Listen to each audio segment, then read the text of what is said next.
Que tal, saúdos? Máis axudas para os comedores escolares na cidade de Pontevedra. Ampliamos de contado, isto é Pontevedra 10. Comezamos. O Concello de Pontevedra vai incrementar as axudas para os comedores escolares da cidade. Así anunciou o edil de Educación, Tino Fernández, tras manter unha reunión coa Federación de Asociacións de Nais e Pais de Alumnos. Para facelo posible, o Goberno municipal terá que modificar o convenio vixente que data do ano 2014. 210.000 euros. Esa é a cifra anual que o Concello destina para a xestión dos comedores escolares.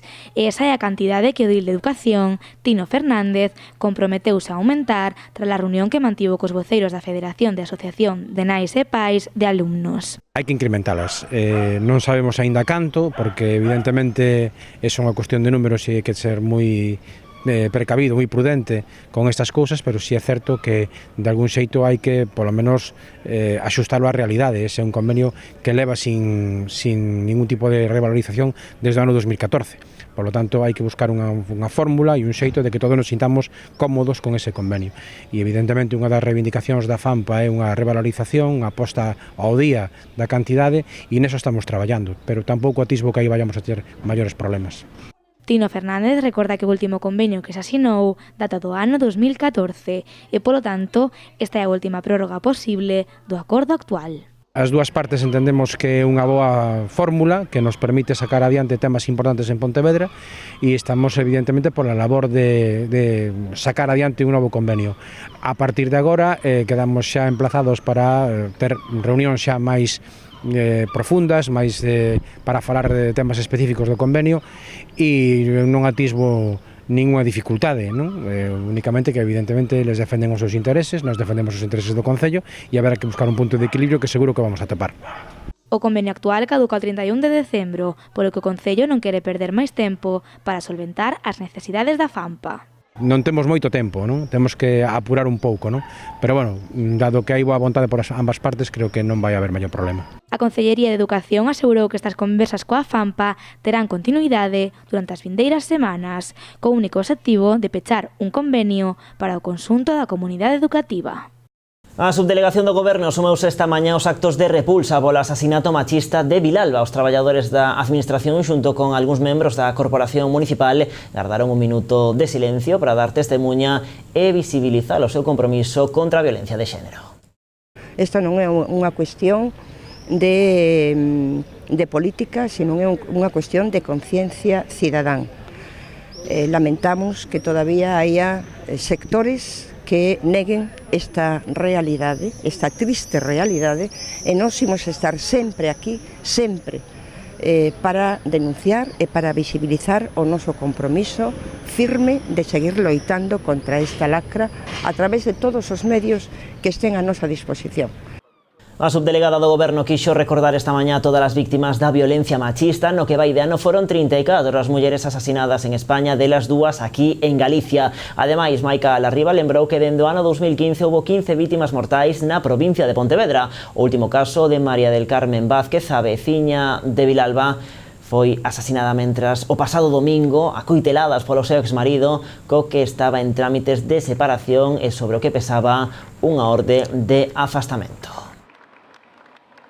Xa saben que poden chamar o 016 se son víctimas da violencia machista, un teléfono de balde que non deixa pegada na factura, aínda que si é recomendable borralo da lista de chamadas do teléfono móvil. Seguimos nos con máis actualidade. O Pazo da Cultura estáse a preparar para a programación do outono, aproveitando a época estival. Durante os meses de verán, o edificio será sometido aos traballos de acondicionamento e mantemento. O obxectivo principal destes traballos é o de iniciar a nova tempada de actividades coas mellores condicións posibles. Para iso, limpiaránse as fachadas e os cristais e procederáse ao pintado da estructura metálica e do portalón de acceso. Nunha segunda fase, reporánse os elementos decorativos, así como os extintores, o intercambiador de aire acondicionado ou as luces dos camerinos. Por último, levarase a cabo a inspección periódica de baixa tensión e do centro de transformación. Para estas tres fases de actuación, o Concello conta cun orzamento de máis de 31.000 euros. ENCE recibe hoxe o certificado Residuo Cero de AENOR. Este recoñecemento acredita que a fábrica de Lourizán valoriza todas as súas fraccións de residuos, evitando que estes teñan como destino final o vertedoiro. Ademais, esta concesión demostra o compromiso da pasteira pola sustentabilidade e o cuidado ambiental. Segundo os datos da biofábrica, en 2018 conseguiron valorizar a práctica totalidade dos seus residuos, superando 99%. Ademais, grazas á reutilización, o reciclado e a valoración enerxética, ENCE conseguiu reintroducir estes materiais na súa cadea de valor. Actualmente, só 5 empresas en toda España teñen este certificado, un compromiso recoñecido tamén polos gobernos escandinavos que concederon á pasteira a distinción de ouro da Comisión Europea e a ecoetiqueta Nordisk One. Pontevedra volverá a ser o escenario esta vindeira fin de semana dunha competición de piragüismo, ni máis ni menos que o Campeonato de España Xóvenes Promesas de Sprint Olímpico, un evento no que participarán case 1.000 de deportistas e que servirá para poñer a proba o complexo deportivo de Verducido. Sí que vamos a poñer en proba a instalación de Verducido vaise poñer en proba porque vai estar saturada, non é que vai haber ambiente, vai estar impresionante. Acabamos de inaugurar un graderío da Secretaría Xeral, que se vai quedar absolutamente pequeno, vamos a demostrar que os hangares vanse quedar pequenos, pero tamén temos que decir que se demostra que quedan pequenos, tamén temos o compromiso da Secretaría Xeral que Galicia non vai a quedar pequena. Eso xa adianto, onte tuvemos a visita, tamén sabemos que o Concello de Pontevedra están a que o que necesite o piragüismo o teña. Vamos a continuar traballando, vamos a facer un bo campeonato, vamos a seguir medrando. Os números non sei onde chegaremos. Un acicate deportivo importante para os clubes. De punto de vista estético, eu lle recomendo a calquera que aínda que non lle guste moito o piragüismo, que se acerque ao encoro, porque son probas moi dinámicas, son probas moi bonitas, moi explosivas, cunha afición ademais moi sentida, que participa tanto como os que están padexando e que vale a pena subir ao pantillón a velo, non? E logo, bueno, pois paga a pena tamén ver as calles de Pontevedra, as ruas de Pontevedra cheas de persoas de outras comunidades, pois disfrutando do noso verán, non? O campeonato contará cunha gran participación galega dos 900 deportistas que participan nesta proba. 328 pertencen a clubs da nosa comunidade, un exemplo máis de que o piragüismo xa non é un deporte minoritario. A competición comezará este venres ás 10 da mañá coas probas de K1 e K2 de contrarreloxo. Os sábados serán as semifinais infantís de K2 e as semifinais cadete de K4. Tamén as probas mixtas de K2 en categoría contrarreloxo infantil e cadete. Na última xornada, dende as 9 da mañá ata as 2 da tarde, disputaránse as finais de todas as modalidades. Este campeonato levaba 4 anos en celebrarse en Pontevedra e volve esta fin de semana para consolidar o piragüismo na provincia e, sobre todo, para demostrar a calidade dos deportistas galegos.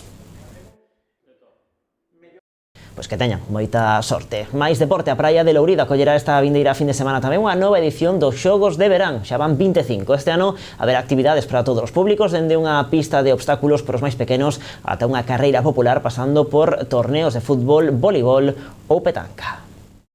Os Xogos de Verán de Lourido celebrarán a vindeira semana a súa 25ª edición e o fan cunha programación ampla e variada e que está dirixida a todos os públicos.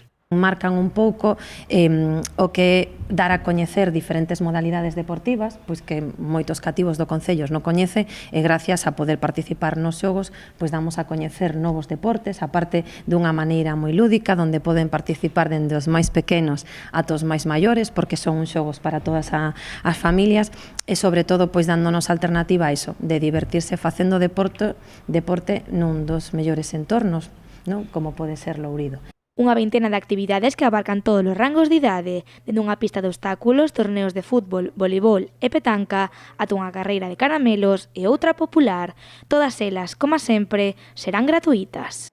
Hay un montón de actividades para todas las edades, pero sobre todo la franja que va desde los 4 a los 12 años creo que es la que tenemos mejor cubierta, creo que es la que más nos interesa, ¿no?